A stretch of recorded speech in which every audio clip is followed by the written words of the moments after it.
हिंदी साहित्य और संवेदना का विकास। पाठ्यक्रम 5 में हम बात कर रहे थे भक्ति काल उदय की व्याख्या। आज हम उसी पाठ के अंतर्गत बात करेंगे कबीर की। कबीर में जैसा संकेत किया गया कई तरह के रंग हैं, भाषा के भी और संवेदना के भी। हिंदी की बहुरूपी प्रकृति उनमें खूब खुली है। कुछ मन स्थितियों के चित्र एक साथ रखने से बात स्पष्ट होगी और उपर्युक्त कसौटी की पहली जांच भी हो सकती है या हो सकेगी। कबीरा खड़ा बाजार में लिए लुकाठी हाथ, जो घर फूके अपना सो चले हमारे साथ। जे तू बामन बामनी जाया, तो आन बाट होय काहे न आया। हरि मोरा पियूं मैं हरि की बहुरिया। ऐसे लोगिन सो का कहिए, जे नर भय भगत ते बाहज नित तय सदा डराने रहिए। सुपन्यों हूँ बर राय के जिह मुख निकसय राम। ताके पग की पानहि मेरे तन को चाम। कबीर कूता राम का मुतिया मेरो नाम। कबीर कूता राम का मुतिया मेरा नाम। गले राम की जेवरी जित खींचें तित जाऊं। जौरे खुदाई मसीति बसतु है और मुल्क किस केरा। तीरथ मूरत राम निवासी दुह मह किन्हु न हेरा। हमन है इश्क मस्ताना, हमन को होशियारी क्या। रहे आजाद या जग में हमन दुनिया से यारी क्या। तरह तरह के चित्रों और परिस्थितियों के संघर्ष में से विचित्र प्रकार की मन स्थितियों का चित्रण महाकाव्यकार करता है। मुक्तक रचयिता को ऐसा वैविध्य संभवतः सुलभ नहीं। इसलिए चाहे विद्यापति हों, चाहे बिहारी या महादेवी वर्मा, उनके कृतित्व में एक रम्यता अधिक मिलती है। कबीर बड़े कवि वहाँ हैं जहाँ वे अपने ही अंतर्जगत का वैविध्य संधान करते हैं और उसी से जीवन की विराटता सृजते हैं। तुलसी के संदर्भ में कवि की भावुकता की जो कसौटी रामचंद्र शुक्ल ने निर्धारित की है, प्रबंधकार कवि की भावुकता का सबसे अधिक पता यह देखने से चल सकता है कि वह किसी आख्यान के अधिक मर्म स्पर्शी स्थलों को पहचान सका है या नहीं। वह कबीर के लिए प्रयुक्त नहीं हो सकती। बाहर के वृत्त के अभाव में वे सभी मनोदशाएं जो कभी कभी एक दूसरे के विरुद्ध जाती हैं, कवि अपने भीतर ढूंढता है। अपेक्षाकृत कम सामग्री में अपेक्षाकृत अधिक की रचना उसे करना है। स्पष्ट ही यह अधिक कठिन कवि कर्म है जिसका निर्वाह कबीर ने किया है। इस प्रक्रिया को लक्षित न करने पर ही यह संभव है कि कबीर में कला पक्ष की न्यूनता दिखाई दे।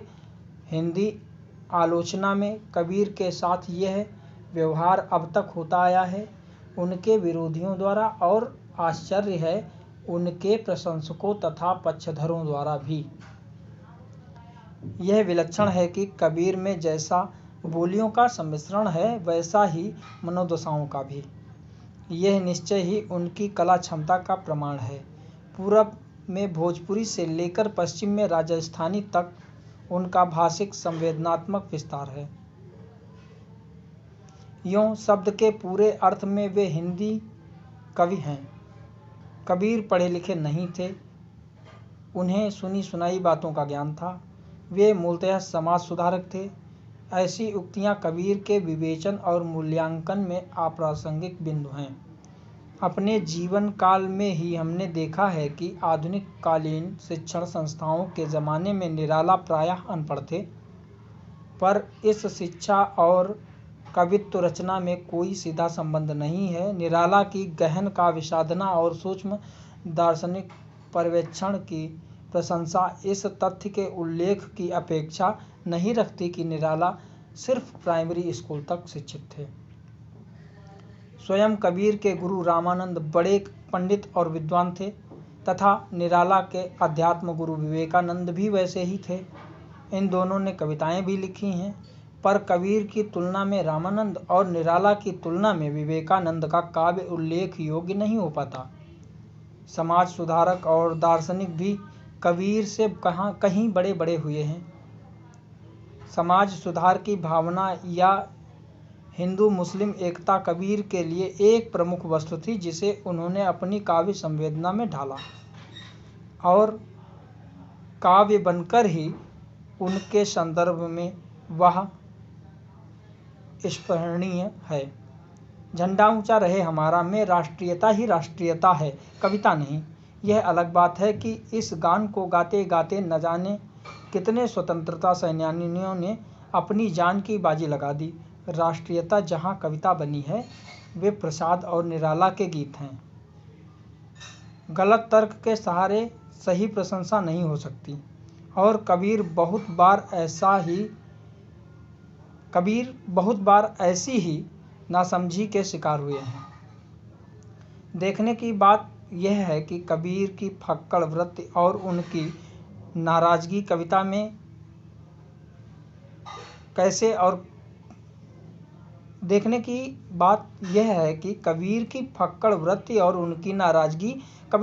और कहाँ बनी है।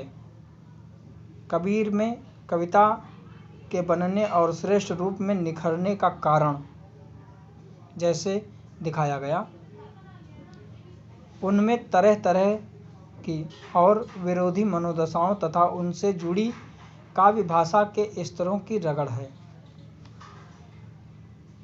क्षेपकों की दृष्टि से संभवतः कबीर का पाठ सबसे अधिक विपुल है।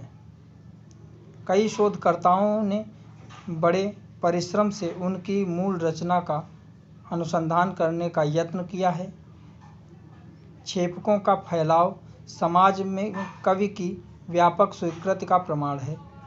ये रचनाएं कबीर के अनुयायियों और प्रशंसकों ने ऐसे लिखी हैं कि वे कवि के कृतित्व में घुल मिल गई हैं, पानी में नमक की तरह। प्रबंध रचना के क्षेपक शोधकर्ता और पाठक दोनों को परेशान करने वाले होते हैं, पर फुटकर पदों को सखियों में उनकी उपस्थिति वैसे विकृतकारी नहीं होती। इस स्थिति में इन पदों और दोहों को कबीर की उपरचना कहा जा सकता है, क्योंकि वे कवि की रचनाओं से प्रेरित और प्रभावित हैं और व्यापक समाज द्वारा रचे जाने पर वे कवि के अपने वाङ्मय की प्रकृति से स्वीकृत होकर उसका अंग बन गए हैं।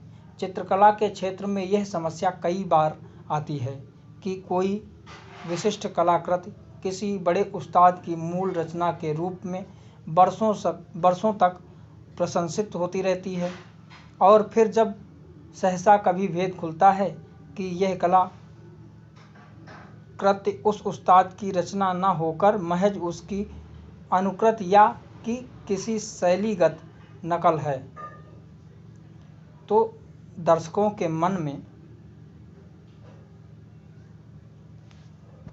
से उतरकर वह सिर्फ एक कैनवास हो जाती है। तब यह प्रश्न सहज उठता है कि दर्शकों की प्रतिक्रिया उस कला वस्तु के लिए थी या उस्ताद के नाम को लेकर, या इन दोनों की अपनी क्रिया प्रतिक्रिया के लिए। साहित्य में कालिदास, शेक्सपियर, खुसरो, कबीर, जायसी, सूर, तुलसी बड़े लेखकों की एक पूरी श्रृंखला है, जिनके साथ पाठ की प्रामाणिकता की समस्या और बहुत बार उनके अपने रचनाकार व्यक्तित्व के अभिज्ञान की समस्या जुड़ी हुई है। अपने कृतित्व को समाज से मिलाकर और अपने व्यक्तित्व को रचना से अभिन्न करके वे सच्चे अर्थों में सुकवि बनते हैं, जिनके ऊपर जरा मरण के नियमों का असर नहीं होता। कबीर इसी कोटि के रचनाकार हैं। इस विवेचन से एक रोचक निष्कर्ष यह भी निकलता है कि बड़ा रचनाकार अनुकरणीय नहीं होता, पर यदि कोई अपना नाम हटाकर फिर उसकी नकल करना चाहे तो उसके लिए उसे छूट मिल जाती है। इसी माने में छेपक को बड़े कवि की उपरचना के रूप में स्वीकार किया जा सकता है। भाषा, संवेदना, विचार प्रणाली सभी दृष्टियों से कबीर शास्त्रीयता के समक्ष खाटी देसीपन को महत्व देते हैं। संस्कृत के कूपजल को छोड़कर वे भाखा के बहते नीर तक स्वयं पहुँचते हैं और सबको पहुँचाते हैं। संस्कृत से मुक्त लोक संस्कृत को बनाने में उनका योगदान अप्रतिम है। पंडित और मुल्ला यहाँ दोनों को वे एक साथ अप्रासंगिक करार देते हैं। मूलतः कवि होने के नाते शास्त्र की तुलना में वे अनुभव को प्रामाणिक मानते हैं। भाखापन को लेकर यह गहरा आत्मविश्वास भाव उनके रचनाकार व्यक्तित्व की सबसे बड़ी विशेषता कही जा सकती है। भाखा के पहले बड़े कवि होने के नाते वे युगीन संवेदना की इस मांग को पूरा करते हैं। अब हम बात करेंगे जायसी की। जायसी के संदर्भ में यह बात फिर उभर कर आती है कि कविता मात्र सांप्रदायिक नहीं होती। मुसलमान होकर हिंदू शौर्य की गाथा, दिल्ली के सुल्तान के विरुद्ध एक नाजुक प्रसंग है, पर जायसी पद्मावत के चित्रण में एकदम खरे उतरते हैं। यहाँ दोनों पक्षों का पूरे आदर और आत्मीयता से उल्लेख हुआ है। हिंदू तुर्क दो रन गाजे, और अगर आत्मीयता कहीं कुछ अधिक है तो चित्तौड़ के साथ, ना कि दिल्ली के। भक्तिकालीन कवियों के मूल्यांकन में आचार्य शुक्ल की प्राथमिकताओं का क्रम एकदम स्पष्ट है। तुलसी उनके विवेचन के केंद्र में हैं, पर जायसी कुछ ही उन्हें पढ़ते हैं, जबकि सूर की तुलना में उन्हें गौरव अधिक मिलता है। कबीर में प्रतिभा की प्रखरता के तो वे कायल हैं, पर व्यंजना से भावुकता के नहीं। प्रतिभा उनमें बड़ी प्रखर थी, इसमें संदेह नहीं। हिंदी साहित्य का इतिहास में कबीर संबंधी विवेचना यह अंतिम वाक्य है। जायसी की प्रमुख कृति पद्मावत की रचना प्रक्रिया का संवेदनशील विश्लेषण कई समर्थक समीक्षकों द्वारा हुआ है। पुराणों में विशेषतः रामचंद्र शुक्ल और नयों में विजय देवनारायण शाही द्वारा। इस संदर्भ में जिस एक और कोण की ओर संकेत किया जा सकता है वह है पद्मावत के विधान में लोक और शिष्ट या अभिजात तत्वों का विलक्षण संयोग। भक्तिकालीन रचना प्रक्रिया के ऐतिहासिक विवेचन में इस बिंदु का महत्व कुछ और बढ़ जाता है। लोक रचना में भाषा का कम से कम सृजनात्मक रूप अपेक्षित है, अभिजात में अधिकतम। यूं काव्य भाषा की प्रयोग विधि में यहाँ पृथ्वीराज रासव और रामचरितमानस के बीच की रचना प्रक्रिया है, जो इन तीनों रचनाओं के कालक्रम के अनुकूल है। प्रक्रिया यह है कि लोक जैसे लंबे लंबे वर्णन, पद्मावत का आरंभिक अंश, और फिर एक अंश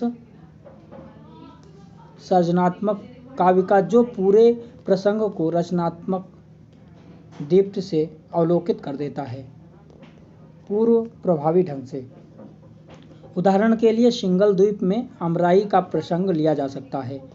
दो दोहों के बीच 7 अर्धालियों में कवि अमराई में बैठने वाले विविध पक्षियों का वर्णन करता है।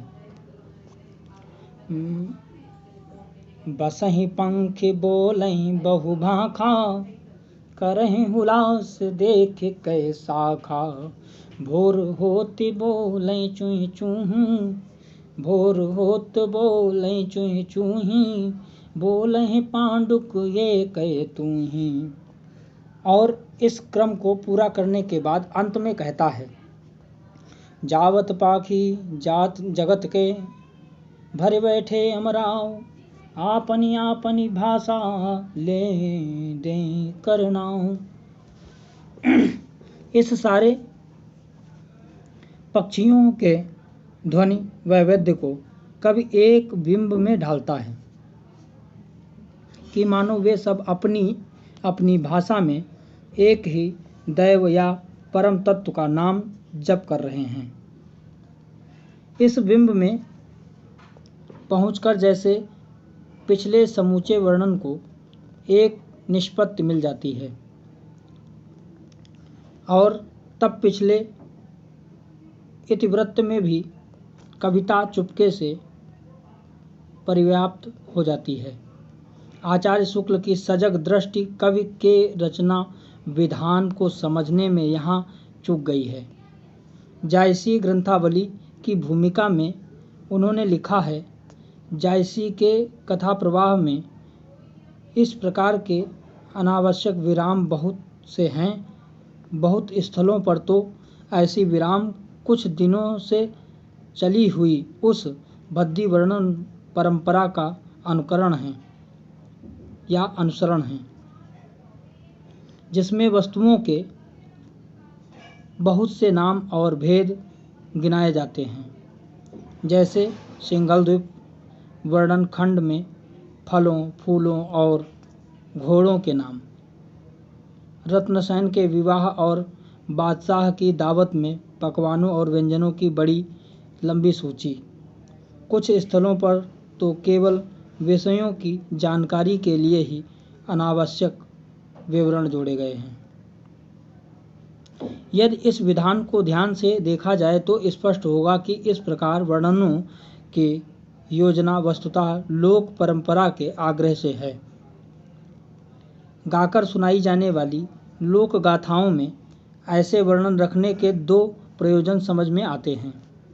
एक तो इनसे लोक जीवन में विविध प्रकार के ज्ञान को प्रसारित किया जाता है और दूसरे कथा विधान में औत्सुक्य का संचार होता है।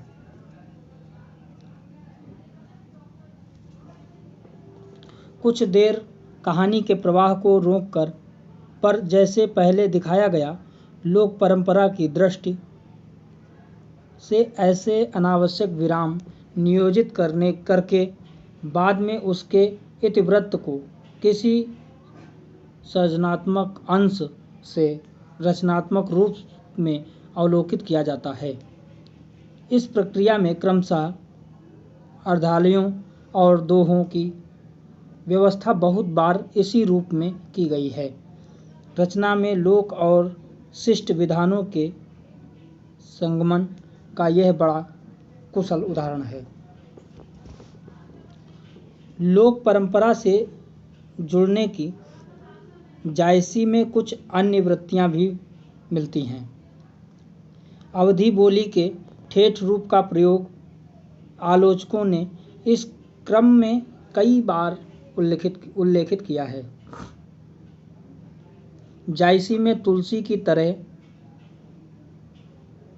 तत्सम शब्दावली की मिलावट, आचार्य शुक्ल के शब्दों में मंजु, अमंद आदि की चाशनी नहीं है, पर संस्कृत शब्दावली से जायसी अपरिचित थे ऐसा नहीं जान पड़ता। तत्भवों के अतिरिक्त बहुत बार गोपीतन, पृथ्वी जैसे अर्ध तत्सम उन्होंने स्वयं गढ़े हैं। काव्य भाषा को मानवांछित संस्कार देने के लिए इस प्रकार की शब्दावली लोक बोली से ली गई नहीं जान पड़ती, वरन लोक संस्कार के अनुसार स्वयं जायसी द्वारा रची जान पड़ती है। कबीर ने भी ऐसे शब्द बनाए थे संस्कृत के प्रति अवज्ञा प्रकट करने के लिए। जायसी के यहाँ ऐसी शब्दावली लोकानुराग प्रकट करती है, वहाँ लोकानुराग की दृष्टि प्रबल नहीं थी और यहाँ संस्कृत के प्रति अवज्ञा की नहीं है। पद्मावती के कथा विधान के सर्ग जैसे विभाजन को अस्वीकार करके लगातार वर्णन क्रम को चलाना आलोचकों द्वारा फारसी मसनवी शैली का प्रभाव माना गया, पर इस शैली के पीछे देसी लोक गाथाओं का संस्कार भी देखा जा सकता है, जिनमें शास्त्रीय दृष्टि का कोई विभाजन नहीं है। कथा लगातार चलती है। लोक और शिष्ट को एक दूसरे के आमने सामने करके इस टकराहट में से कुछ सिरजने का एक और उपक्रम हमें पद्मावत के कथा विधान में पूर्वार्ध और उत्तरार्ध की भिन्न प्रकृति रखने में मिलता है। जायसी ने अपने कथानक का विधान इस तरह किया है कि पूर्वार्ध लोक कथा के रूप में काल्पनिक वृत्त है और उत्तरार्ध ऐतिहासिक बनावट लिए हुए है। ये दो अलग अलग संसार हैं और उनकी विश्वसनीयता की अलग अलग शर्तें हैं। लोक कथा की रंगत लिए पूर्वार्ध में अनेक अतिप्राकृत चरित्र और घटनाएं हैं। देवी देवता, राक्षस, मनुष्य की बोली बोलने वाला तोता, सिद्ध, गुटिका आदि। उत्तरार्ध में ये अतिप्राकृत तत्व एकदम अनुपस्थित हैं, उनका कहीं कोई उल्लेख नहीं होता। रोचक बात यह है कि समुद्र द्वारा दिए गए 5 अमूल्य पदार्थ अमृत, हंस, राजपक्षी, शार्दुल और पारस पत्थर रत्नसेन के पास है, जबकि वर्षों तक अलाउद्दीन चित्तौड़ का घेरा डाले रहा और इनके उपयोग की बात राजा को नहीं सूझी। लगता है कि लोक वृत्त से निकलकर ऐतिहासिक वृत्त में आने पर इनकी अलौकिकता समाप्त हो गई हो, बल्कि अलाउद्दीन से संधि के समय रत्नसेन की ओर से ये 5 अमूल्य वस्तुएं दे दी जाती हैं। अमृत और शार्दुल के लिए इससे बड़ी विडंबना और क्या हो सकती है। लोक वृत्त और ऐतिहासिक वृत्त का इस तरह आमना सामना जायसी के अपने रचना विधान की निजी उपज है। संसार के महाकाव्यों में शायद ही कहीं यथार्थ के ऐसे द्विखंडी रूप का चित्रण हुआ हो। लोक और शिष्ट ऐतिहासिक वृत्त को यूं बगल बगल रखने के पीछे कवि की कई दृष्टियां हो सकती हैं। एक सीधा लक्ष्य हो सकता है तुलना के माध्यम से इन दो संसारों के वैषम्य और गहरा करके दिखाना। इससे फिर गहरी दृष्टि होगी इन दोनों के नैतिक विधान का अंतर दर्शाना। लोक वृत्त की दुनिया में कष्ट है तो कृपा भी है, जबकि ऐतिहासिक वृत्त में कष्ट ही कष्ट है, उससे उबरना नहीं है। यूं पूर्वार्ध पूर्णतः सुखांत है, जबकि उत्तरार्ध चरम दुखांत। यहाँ विजय देव नारायण शाही ने ठीक लक्षित किया है कि पद्मावत हिंदी में अपने ढंग की अकेली ट्रेजिक कृति है, पर सुखांत और दुखांत का यह मेल महाकाव्य को भी जैसे एक दर्जा और ऊंचा उठा देता हो। यहाँ महाकाव्य का न केवल शास्त्रीय सूचीबद्ध वर्णन है, संध्या, प्रातः, प्रदोष, युद्ध, मृगया आदि वर्ण यथार्थ का पूरा द्वियामी चित्रण है। मनुष्य जीवन की समग्रता और उसकी नियति का इससे अधिक पूर्ण और प्रभावी अंकन और कैसे हो सकता है। इस पूर्णता की पूर्णतर प्रतीत के लिए ही कवि बीच बीच में लंबे और सांगोपांग वर्णन ले आता है, जिनकी रचनात्मक संगत आचार्य शुक्ल ने नहीं देखी। ऊंचे या माटी, जोबन या मसी जैसे प्रसंगों पर कवि के लंबे और सिलसिलेवार पर्यवेक्षण लोक शैली के अनिवार्य अंग हैं। ये छोटे छोटे ज्ञान कोश लोक जीवन के लिए गए हैं, लोक जीवन से लिए गए हैं और बदले में उसे समृद्ध भी करते चलते हैं, पर कथा में उसकी अंततः संगति है और इनके इतिवृत्त में काव्य सक्रिय हो जाता है। बीच बीच में बिंब प्रयोग से देवपाल की दूती द्वारा पद्मिनी को फुसलाने के प्रसंग में मत्स्य संबंधी चर्चा, जो रामचंद्र शुक्ल की पहली कसौटी पर अनावश्यक विराम ठहरेगी, बाद में उन्हें उपयुक्त और दूती के सामान्य स्वभाव के अनुकूल लगती है। दूती कहती है, लोना सोई जहाँ मत्स्य रेखा, मत्स्यपुर तिन जिन सौ जग देखा, सो कस सेठ जहाँ मत्स्य नाही, सो कस पिंड न जहाँ पर छाही। आचार्य शुक्ल अनुमोदन की मुद्रा में टिप्पणी करते हैं, अंतिम युक्ति तो दार्शनिकों की सी है। पद्मावत के पूर्वार्ध में लोक अभिप्रायों का प्रयोग उस अंश की लोक रंगत को और प्रकट करने के लिए है। तोते के वर्णन से राजकुमार के मन में प्रेम का उत्पन्न होना, शिव पार्वती द्वारा प्रेम की परीक्षा, शिव पार्वती द्वारा प्रेम की परीक्षा, शिव का कोढ़ी वेश धारण करना, युद्ध में हनुमान का सहायक होना, ऐसे ही लोक अभिप्राय हैं। यह कोई अभिप्राय फिर उत्तरार्ध में नहीं आते। ऐतिहासिक वृत्त में जैसे कुछ भी पूर्वोक्त नहीं किया जा सकता, यहाँ ना कोई समय है ना अभिप्राय। लोक और शिष्ट की यह टकराहट जायसी के रचना संसार को अद्भुत विस्तार देती है। कथानक के दो स्तरों की इस अंतर प्रक्रिया में कवि ने जैसे महाकाव्य और मसनवी की सभी संभावनाओं को निःशेष कर दिया हो।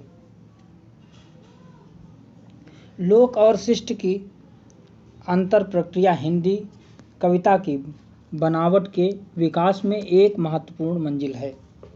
पृथ्वीराज रासो, पद्मावत, रामचरितमानस, यह इन कृतियों का कालक्रम ही नहीं है, रचनानुक्रम भी है। रासों में यदि लोक शैली प्रबल है और मानस में शिष्ट, तो पद्मावत लोक से शिष्ट में संक्रमण का साक्ष्य है। यह संक्रमण रचना के हर महत्वपूर्ण पक्ष में देखा जा सकता है, पर लोक परंपरा से जुड़ने की एक विडंबना भी देखी जा सकती है कि पद्मावत का पाठ क्षेत्र अपेक्षाकृत सीमित रहा है। बोली शैली की दृष्टि से यह जितना ठेठ है, इसकी पहुंच उतनी कम है। दूसरी ओर बोली और शैली दोनों में संस्कृत परंपरा से जुड़कर तुलसी का क्षेत्र बहुत व्यापक हो गया है। ठेठ बोली का ठाठ बोधगम्यता की दृष्टि से दोनों ओर असर डालता है, पर लोक और शिष्ट के संक्रमण में विकसित अर्थ प्रक्रिया का अतुलनीय उदाहरण है पद्मावत। अब हम बात करेंगे सूरदास की। सूरदास ने अपने काव्य के लिए जो जीवन क्षेत्र चुना है वह सीमित है, पर इसके बावजूद उनकी लोकप्रियता व्यापक है। तो इसका मुख्य कारण यह है कि उनका सीमित क्षेत्र गृहस्थ जीवन और परिवार से जुड़ा है। भारतीय परंपरा और जीवन क्रम में मूल इकाई परिवार के सौहार्द और संघर्ष ही कवि के लिए उपजीव्य बने हैं। यहाँ के आदि काव्य इसी वस्तु के विस्तार को प्रस्तुत करते हैं। रामायण और महाभारत दो प्रकार के परिवारों की ही गाथाएं हैं। स्पष्ट ही परिवार की ये गाथाएं महाकाव्य के विधान में ज़्यादा दक्ष ढंग से चित्रित हो सकती हैं। अतः हिंदी कविता का आरंभिक मुक्त रूप कबीर और विद्यापति में जीवन के कुछ विशिष्ट पक्षों को लेकर चलता है। इसके पहले सिद्धों नाथों के विरक्त व्यक्तित्व में तो परिवार चित्रण का प्रश्न ही नहीं उठता। पृथ्वीराज रासो और पद्मावत में परिवार बसने का उपक्रम और संघर्ष तो चलता रहता है। पारिवारिक जीवन के अपने चरित्र अपेक्षाकृत कम हैं। सूर की विशेषता इस बात में है कि मुक्त पदों का विधान अपनाकर भी उन्होंने परिवार और गृहस्थ जीवन के चित्रण को केंद्र में रखा है। आगे चलकर तुलसीदास रामचरितमानस में एक संतुलन बनाने का यत्न करते हैं, परिवार की व्यवस्था के लिए संघर्ष का चित्रण करने और स्वयं परिवार जीवन के अपने चित्रण के बीच। सूर पूरी तरह गृहस्थ मानस के जीवन कवि हैं। उनकी दृष्टि के केंद्र में नंद, यशोदा, कृष्ण और बलराम हैं। माता पिता की एक जोड़ी वासुदेव और देवकी की है, दूसरी नंद और यशोदा की। कृष्ण का व्यक्तित्व इन्हीं के बीच फेरी लगाता है और वात्सल्य भाव दोनों पक्षों में इतना सघन है कि पाठकों को बहुत बार यह हिसाब रख पाना कठिन हो जाता है कि इसमें वस्तुतः कृष्ण के असली माता पिता कौन हैं। जिस एक बिंदु से वे स्वयं यह दार्शनिक सवाल उठा देते हैं, कौ माता को पिता हमारे, मोसों कहत मोल कौ लीनो, में कवि का जितना तीखा व्यंग है उतनी ही गहरी आत्मीयता है। परिवार के अधिकतर आंतरिक प्रसंगों में अपने को सीमित रखने के कारण सूर में ब्रह्म जीवन के संघर्षों का चित्रण कम है, गृहस्थ जीवन की तन्मयता अधिक है। फिर इस स्थिति का विरोधाभास आगे यूं उभरता है कि कृष्ण बाल रूप में तो वात्सल्य के ऐसे सघन आलंबन रहे, पर वयस्क रूप में उसके आश्रय कहीं चित्रित नहीं हुए। कृष्ण का व्यक्तित्व पूर्णावतार का कहा गया है, पर उनके व्यक्तित्व के अलग अलग पक्ष ब्रज के बालकृष्ण और युवा प्रेमी, महाभारत के योद्धा और कूटनीतिज्ञ, गीता के दार्शनिक और द्वारिका के ऐश्वर्यशाली राजाधिराज क्रमशः अलग अलग ही चित्रित हुए हैं। उनकी आंतरिक संगत बैठाना रचनाकारों द्वारा कम हुआ है। यही कारण है कि पूर्णावतार होकर भी उनके अखंड चित्र ही सामने आते हैं। शायद पूर्णावतार की रचनात्मक नियत और प्रणीत यही होनी थी। ठेठ हिंदी में ब्रज का ग्रामीण अंचल, ब्रज का मूल अर्थ ही हुआ है गौचारण का स्थल, और महर के मंदिर पर बधाई बजने का दृश्य मानो नंद का पूरा पारिवारिक पसारा आंखों के सामने आ जाता है। यही सूर्य के कृष्ण की लीला भूमि है। पारिवारिक जीवन के हर कोण से यहाँ चित्र उकेरे गए हैं। मध्य देशीय जीवन विशेषता सारे तनावों और आघातों को परिवार के आत्मीय वातावरण में झेलने का अभ्यस्त रहा है। यहाँ के समाज में तटीय जीवन का साहसिकता नहीं, यहाँ के समाज में तटीय जीवन की साहसिकता नहीं है। मैदानी जीवन की शांति और सुरक्षा कामना अधिक है। परिवार इस सुरक्षा कामना का चरम प्रतीक है। भक्ति काल के उदय की व्याख्या करते हुए जब आचार्य शुक्ल इस निष्कर्ष पर पहुँचते हैं, इन कृष्णोपासक वैष्णव कवियों ने जीवन के प्रति अनुराग जगाया या कम से कम जीने की चाह बनी रहने दी, तो इनकी या उनकी आशंसा समझ में आती है। विषय परिस्थितियों के बीच किसी जाति के जीवनेच्छा को बनाए रखना एक महत्वपूर्ण रचनात्मक उपलब्धि है। यद्यपि आलोचक ने अपनी शैली के अनुसार इसे अत्यंत मिथ्यक कथन कहा है या मिथ्यक कथन के रूप में प्रस्तुत किया है। जीवन के प्रति अनुराग जगाना परिवार के भावात्मक आकर्षणों का उद्घाटन करके ही संभव था, और यही सूरदास ने किया है। फिर यह पारिवारिकता, गृहस्थ जीवन और गोचारण का वातावरण मिलकर कृष्ण तथा राधा के प्रणय जीवन का अनिवार्य संदर्भ बनते हैं। यही कारण है जिससे इस प्रेम को हम जीवनोत्सव के रूप में पाते हैं। सहसा उठ खड़े हुए तूफान या मानसिक विप्लव के रूप में ही नहीं, सहसा उठ खड़े हुए तूफान या मानसिक विप्लव के रूप में नहीं।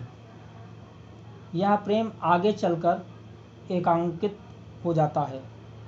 इसकी शिकायत बार बार की गई है। इस संबंध में जैसा कहा गया, मुख्य भूमिका कृष्ण के अपने व्रत की है। उसका फैलाव इतना अधिक है कि कवि एक बार में उसके एक विशिष्ट पक्ष को उभारते हैं।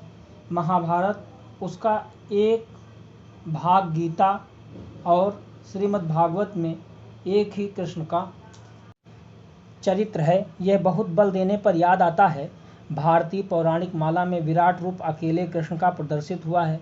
उनके व्यक्तित्व के ये विविध पक्ष अपने में व्यापक होते हुए भी एक दूसरे की सापेक्षता में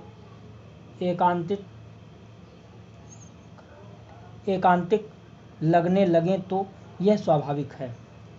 सूरदास ने अपने व्रत की इस कठिनाई को पहचाना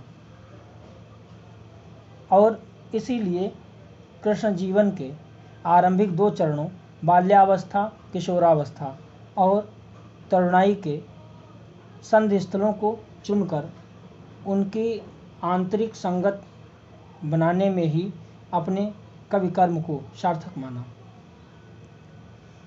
बालक गृहस्थ जीवन के विविध आकर्षणों का केंद्र बिंदु होता है।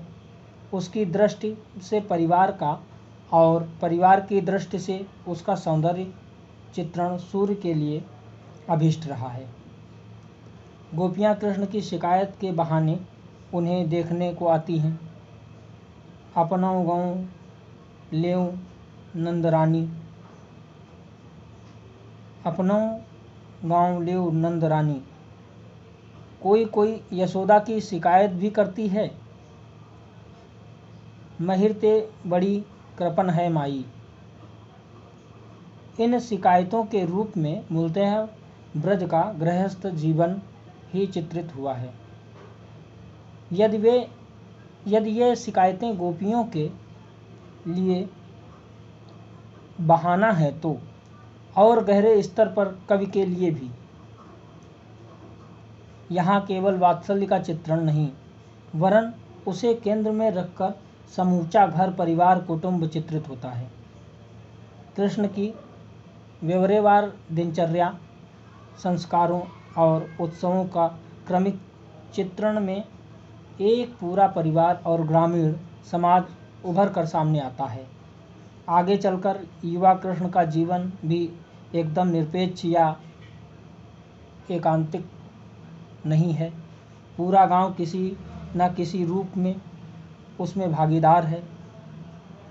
बसंतोत्सव और रास के विविध सामूहिक आयोजन इसके व्यवहारिक प्रमाण हैं। विधान की दृष्टि से सूरसागर तो उन्मुक्त प्रबंध कहा जा सकता है, जहाँ तक प्रत्येक पद स्वतः पूर्ण होने पर भी एक सूक्ष्म कथा क्रम में है। इतिवृत्त का इससे अधिक बंधन राजमहलों से बाहर गोचारण के वातावरण में अटपटा लगता है। सूरसागर पर कार्य करने वाले विद्वान उमाशंकर शुक्ल तथा ब्रजेश्वर वर्मा ने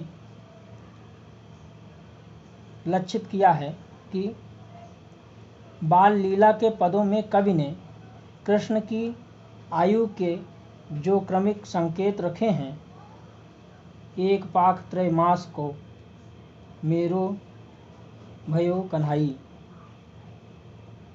कान्हा कुंवर की करऊं पासनी, कछु दिन घट षष्ठ मास गए, उमगी ब्रजनारी सुबग,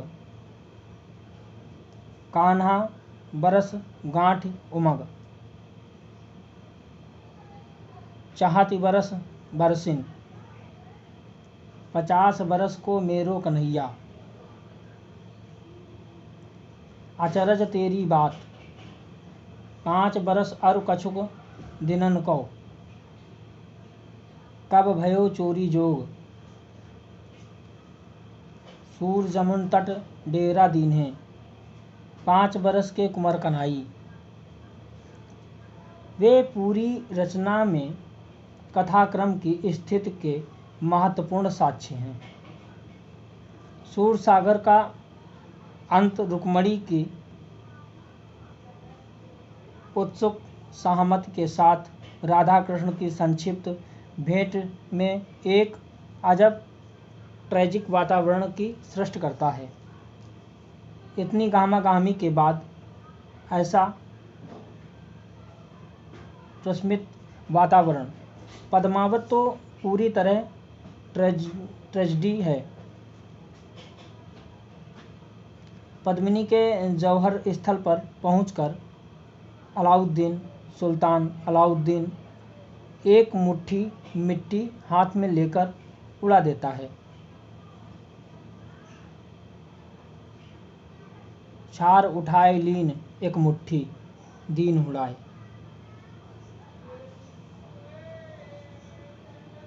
प्रथमी झूठी। यहाँ संसार की नवरसता की ओर तो मार्मिक संकेत है ही, इस्लामी प्रथा के अनुरूप शव के अंतिम संस्कार के समय एक मुट्ठी मिट्टी देना भी है। सूरसागर के समापन का ट्रेजिक वातावरण, जहाँ राधा कृष्ण की अत्यंत संक्षिप्त भेंट में है, वहाँ इस आध्यात्मिक आश्वासन में भी है कि ब्रज में तो राधा कृष्ण का नित्य विहार हुआ करता है। बिहसी कहो हम तुम नहीं अंतर, यह कही कहे उन उर ब्रज पठई। बिहसी कहो हम तुम नहीं अंतर, यह कह कह उन ब्रज पठई, सूरदास प्रभु राधा माधव, ब्रज बिहार नित नई नई। यह आश्वासन कुछ ऐसा उलट गया है जैसे ब्रजभाषा में विश्वासी शब्द का अर्थ विश्वासघाती हो गया है। आदि से अंत तक सूरसागर का यह उन्मुक्त प्रबंध अपने विधान में बेजोड़ है। परिवार के संदर्भों में पली यह प्रणयगाथा जितनी सौंदर्यमय है उतनी ही कारुणिक।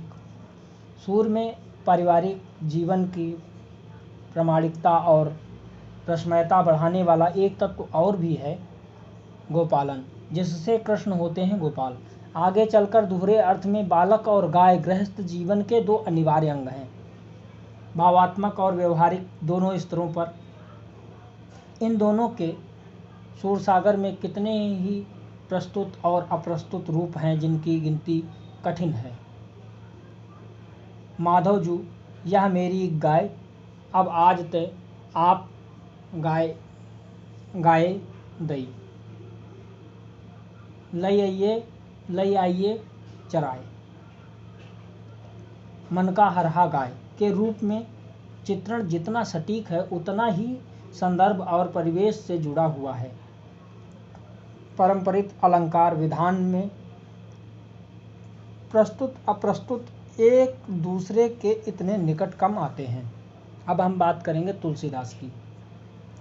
तुलसीदास के परिदृश्य पर आने तक हिंदी कविता पूरी तरह संपन्न हो चुकी है।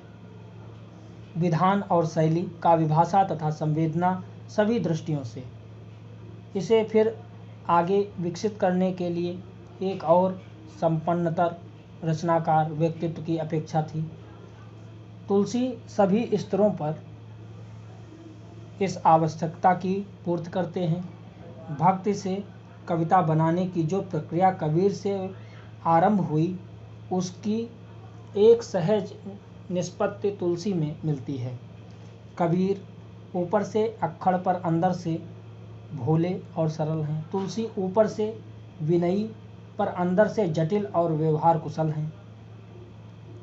संस्कृत को छोड़कर फिर संस्कृत की शास्त्रीय परंपरा का निर्वाह किस तरह हो सकता है, तुलसी का काव्य इसका बढ़िया उदाहरण है। शास्त्रीयता को लोक ग्रह कैसे बनाया जाए, यह तुलसी की प्रमुख रचना समस्या है जिसमें वे हर दृष्टि से सफल हुए हैं। भाखा में काव्य रचना करके वे लोक में प्रिय होते हैं और शास्त्रीय मर्यादा का निर्वहन करके क्रमशः पंडितों में। प्रबंध और मुक्त की विविध शैलियाँ काव्य भाषा के दोनों प्रमुख आधार, अवधी और ब्रजभाषा। संस्कृत के प्रति आरंभिक श्लोकों की रचना करके सम्मान प्रदर्शन और फिर भाखा में रचना जिसमें संस्कृत की यथा आवश्यक मिलावट रहे, वर्णाश्रम व्यवस्था के प्रति पूरा सम्मान पर उसके लिए कट्टरता नहीं, सगुण में आस्था किंतु निर्गुण सगुण के अभेद पर बल। सांस्कृतिक संकट के ऐसे सघन समय भी तुलसी की जैसे भरपूर व्यवस्था अन्यत्र कहीं नहीं मिल सकती।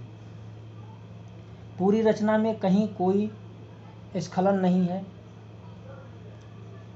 अगर है तो वह मानो उदाहरण के तौर पर अपने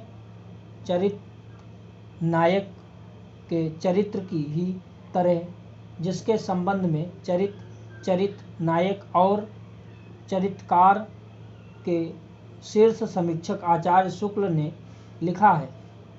राम के चरित्र की इस उज्ज्वलता के बीच एक धब्बा भी दिखाई देता है, वह बाली को छिपकर मारना है। वाल्मीकि और तुलसीदास जी दोनों ने इस धब्बे पर कुछ सफ़ेद रंग पोतने का प्रयत्न किया है, पर हमारे देखने में तो यह धब्बा ही संपूर्ण रामचरित को उच्च आदर्श के रूप में एक कल्पना मात्र समझे जाने से बचाता है। यदि एक यह धब्बा ना होता तो राम की कोई बात मनुष्य की सी न लगती। शील निरूपण और चरित्र चित्रण। तुलसी के रचनात्मक चरित्र में यह निरांध्रता उसके चरम आदर्शात्मक दृष्टिकोण के अनुरूप है। चरम आदर्शात्मक दृष्टिकोण के अनुरूप है।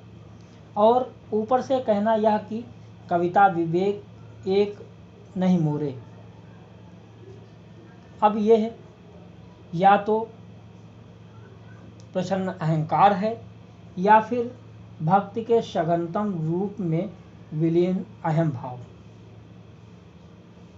वह भक्ति कैसी होगी जो इस कोटि की अहम का विलीनीकरण कर सके। रचना और भक्ति दोनों की प्रक्रियाएं इस विलीनीकरण में लगती हैं। भक्ति कवि बार बार अपने को सबसे बुरा पंडितों का पछलगा, पतितों का टीका और पापियों का सिरमौर मानते और कहते हैं। वह केवल विनय के वशीभूत होकर नहीं, वरन वह उनका अत्यंत संवेदनशील और ईमानदार आत्मनिरीक्षण है। कबीर जैसी सूर तुलसी के कृतित्व में जो बड़प्पन आता है, उसके पीछे यह सतत आत्मसंघर्ष का एक बड़ा कारण है। यूँ भक्ति सामाजिक संदर्भों में विदेशी आक्रमण के लिए प्रतिक्रिया है, तो रचनाकार के आंतरिक संदर्भ में वह अहम के विस्फोट से बचाव की प्रक्रिया है। अहम से संघर्ष का ही यह परिणाम है कि तुलसीदास रामचरितमानस में बार बार आग्रहपूर्वक बताते हैं कि उनकी रचना स्वान्तः सुखाय, आत्मोतोषाय और आत्म प्रबोधन के लिए है। अर्थात जो रचना वे कर रहे हैं वह ना किसी के निर्देश पर है और ना किसी को उपदेश देने के लिए है। भक्त से उपदेशक की भूमिका में वे नहीं जाना चाहते। रचना में यदि उपदेशक हैं तो वह राम कथा के अंतर्गत हैं, कवि की ओर से नहीं। कवि की ओर से तो एक ही उपदेश है, राम कथा में अनुराग का। तुलसी की विलक्षण प्रतिभा इस बात में है कि उन्होंने भक्ति और रचनाकार की भूमिकाओं का एक साथ सफल निर्वाह किया है। भक्त मूलतः दैवी शक्ति के किसी स्वरूप में आस्था रखता है, जबकि रचनाकार अपनी आस्तिकता नास्तिकता के बाद एक मूलतः ऐहिक या कि धर्मनिरपेक्ष कर्म में प्रवृत्त होता है। प्रभु की लीला और कवि की रचना ऐहिक मानवीय क्रियाएं हैं। जैसा कई बार व्यंग में कहा जाता है कि राम तो परब्रह्म हैं, ब्रह्म के अवतार थे, चाहते उसी क्षण रावण को समाप्त कर सकते थे, पर उन्होंने नरचरित के रूप में ही रावण वध का निश्चय किया था। रचनाकार भी रचना कर्म के समय इस नरचरित में ही अपनी आस्था रखकर चलता है। उस समय उसका भक्त रूप पीछे हो जाता है। तुलसी ने जगह जगह इन परस्पर विरोधी भूमिकाओं में सामंजस्य स्थापित किया है। राम कथा में एक बुनियादी महत्व का स्थल है। राम के प्रति कैकेयी की दृष्टि में परिवर्तन। इसी एक बिंदु से काव्य का कथन नाटकीय मोड़ लेता है। सीता हरण, सुग्रीव से मैत्री, रावण वध आदि उसी से फिर निकलते हैं। यहाँ विपरीत वर्णन है कि देवताओं के अनुरोध पर सरस्वती ने कैकेयी की मत फेर दी थी। तुलसी ने इस वर्णन को स्वीकार किया है। गई गिरा मत फेर कहकर, पर इतने से कवि को संतोष नहीं हुआ। इसके आगे वे अपनी ओर से नरचरित या कि यह कहना चाहा है या कहना चाहिए नारी चरित जोड़ते हैं। तब उनकी दृष्टि में कथा विकास विश्वसनीय बनता है।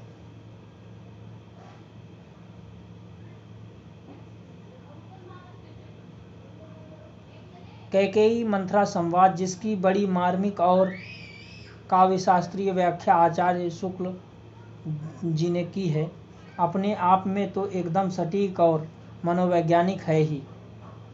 समूचे घटनाक्रम को एक मानवीय संदर्भ देना उसकी सबसे बड़ी विशेषता है।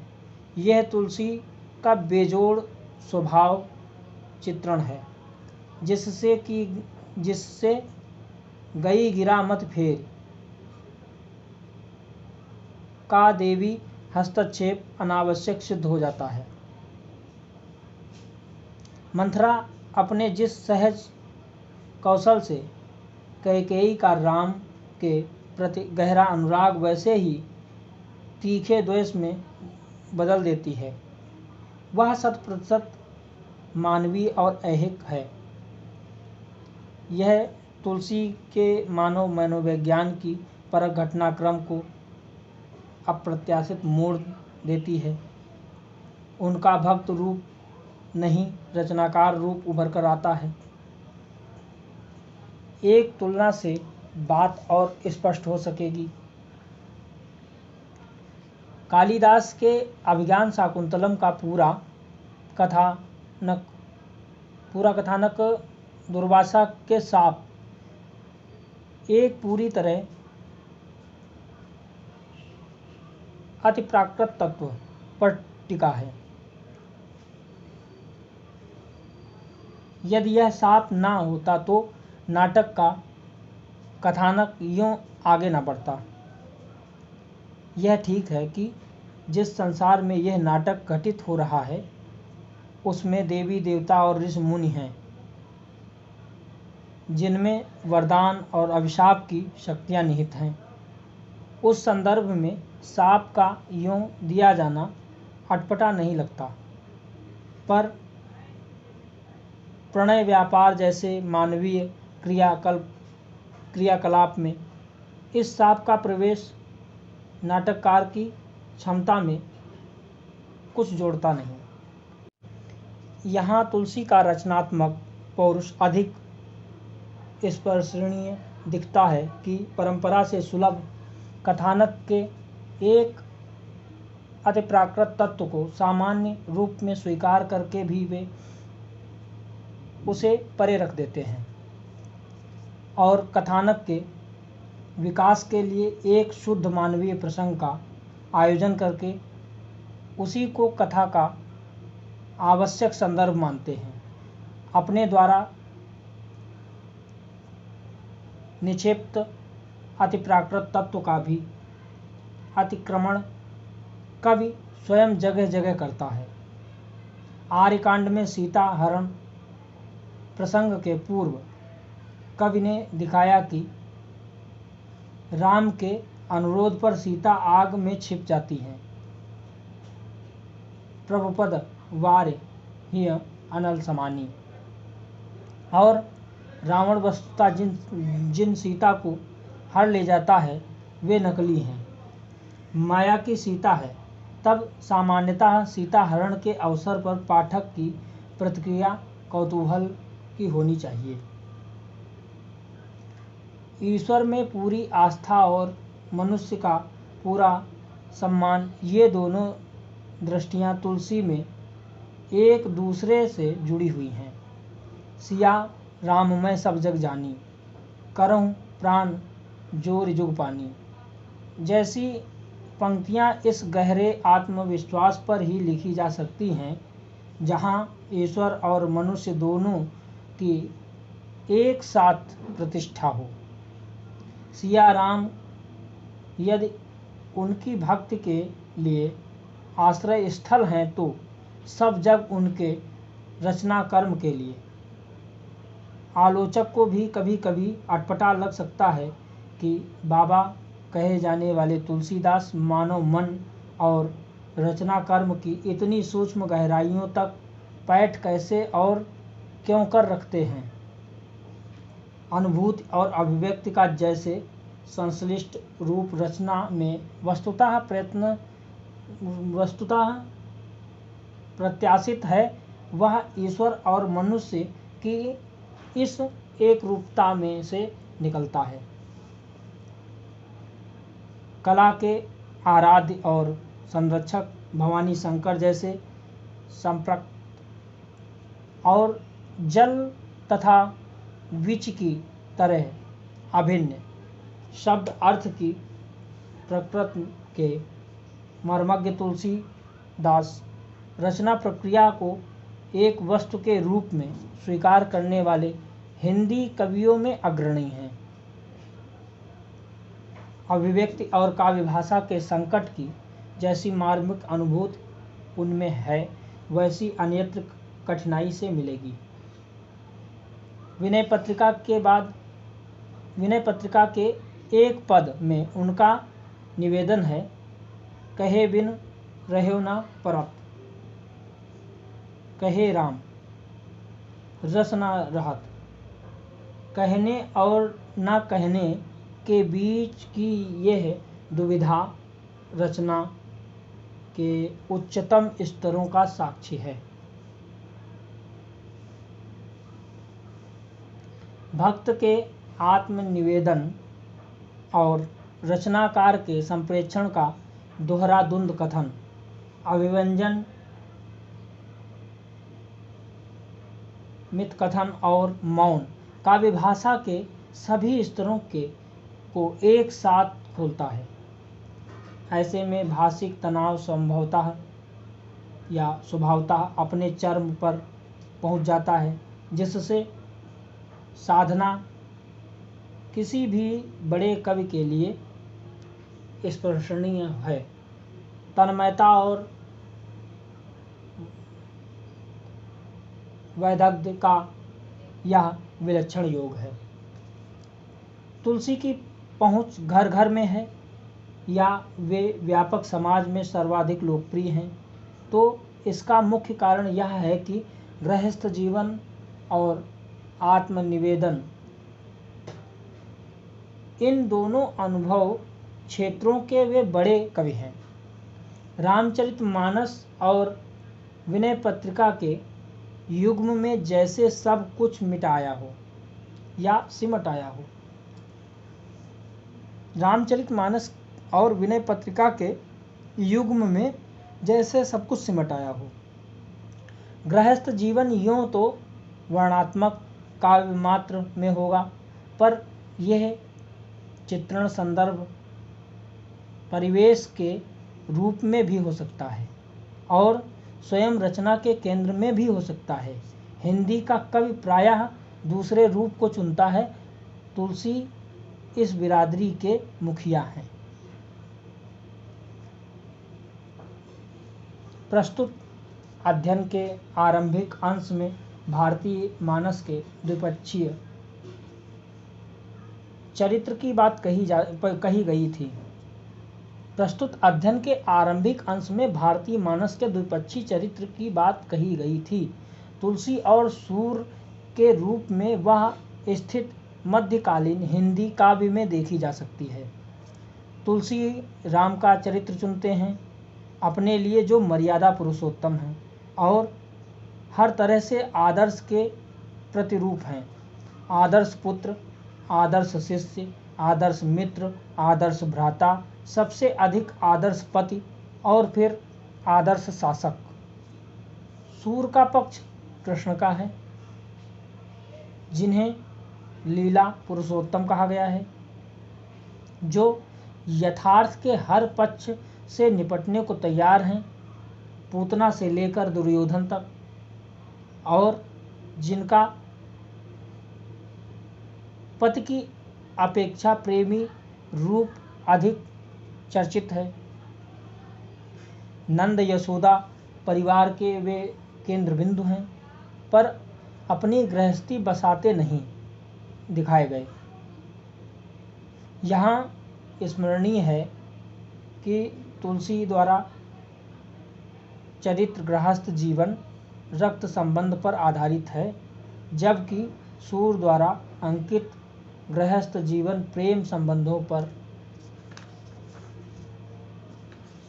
विकसित है। यशोदा और नंद उनके वास्तविक माता पिता नहीं हैं। राधा प्रिया है, पत्नी नहीं। द्रौपदी उनकी मित्र और आत्मीय है, बहन नहीं, धर्म बहन की तरह।